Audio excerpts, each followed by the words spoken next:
Hello കൂട്ടുകാരി, ഞാനും പച്ചക്കുതിരയും കൂടെ ഷാലുമണി ബ്ലോഗറുടെ വീട്ടിൽ പോയി. അകാലത്തിൽ പൊലിഞ്ഞ ഷാലുമണി വീടയുടെ വീട്ടിലാണ് ഞങ്ങളിപ്പോൾ എത്തിയിരിക്കുന്നത്. ഷാലുമണിയുടെ വീടാണിത്. കണ്ടോ കൂട്ടുകാരി, നല്ലൊരു അന്തരീക്ഷമാണ്.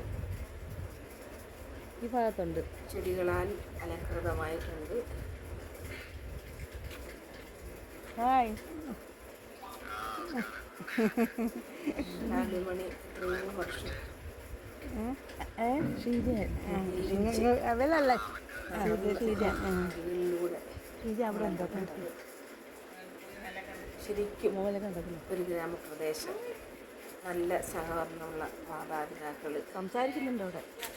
ഷാലുമണി നട്ടു വളർത്തിയ ചെടികൾ, ഷാലുമണി നട്ടു വളർത്തിയ സമോട്ടായാണ് ആദ്യമായിട്ടാണ് ഇത് കായ്ഫലം കൊടുക്കുന്നത്. അമ്മോനത് കഴിക്കാനുള്ള പ്രായം ഉണ്ടായില്ല. അത് ഞങ്ങൾ ചെന്നപ്പോൾ ആ അമ്മ അവിടെ കഴിപ്പിച്ച് ഞങ്ങൾക്കത് തന്നു. ഞങ്ങൾക്ക് വളരെ സന്തോഷമായിരുന്നു. പക്ഷേ ഞങ്ങൾക്ക് ആ സന്തോഷം പങ്കിടാൻ പറ്റിയില്ല. അപ്പോഴും ഞങ്ങൾക്കൊരു ഞങ്ങളുടെ രീതിയിലേക്ക് മകരകാലത്തിൽ ഒരു പറഞ്ഞ് ഞങ്ങളാകെ ധർമ്മസങ്കടത്തിലായിരുന്നു. അതുകൊണ്ട് ഞങ്ങൾ എങ്ങനെയും പോയില്ല.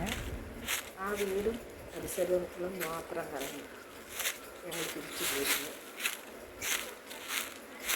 പറമ്പാണ്, ഷാലുമണിയുടെ പറമ്പാണ് കാണുന്നത്. നല്ല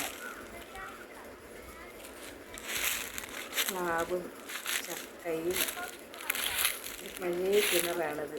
അതിന് വെള്ളമില്ല. ആ കിണർ നികത്തിയിട്ടില്ല, അതങ്ങനെ കിടക്കുന്നത്.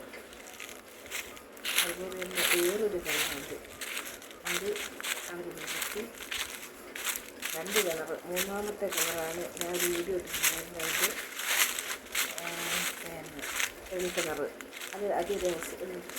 നിങ്ങളാ വീഡിയോ കണ്ടു നോക്കാൻ നിങ്ങൾക്ക് മനസ്സിലാവും. ഞാൻ വെള്ളം പേരിടുന്നുണ്ട്. ഇത് അലക്കുവേണ്ടി അത് വറവ് പോലെയാണ്. പഴയ സെറ്റിങ്സൊക്കെയാണ്. അതേപോലെ പറമ്പിലുടനീളം കാണുന്നൊരു സാധനം എന്ന് പറഞ്ഞാൽ തേങ്ങ പൊതിച്ച തൊണ്ടുകൾ. തേങ്ങയാണ് അവരുടെ ഏക വരുമാനമായിട്ട് പിടിക്കുന്നത്. ഇവിടെ ഇങ്ങനെ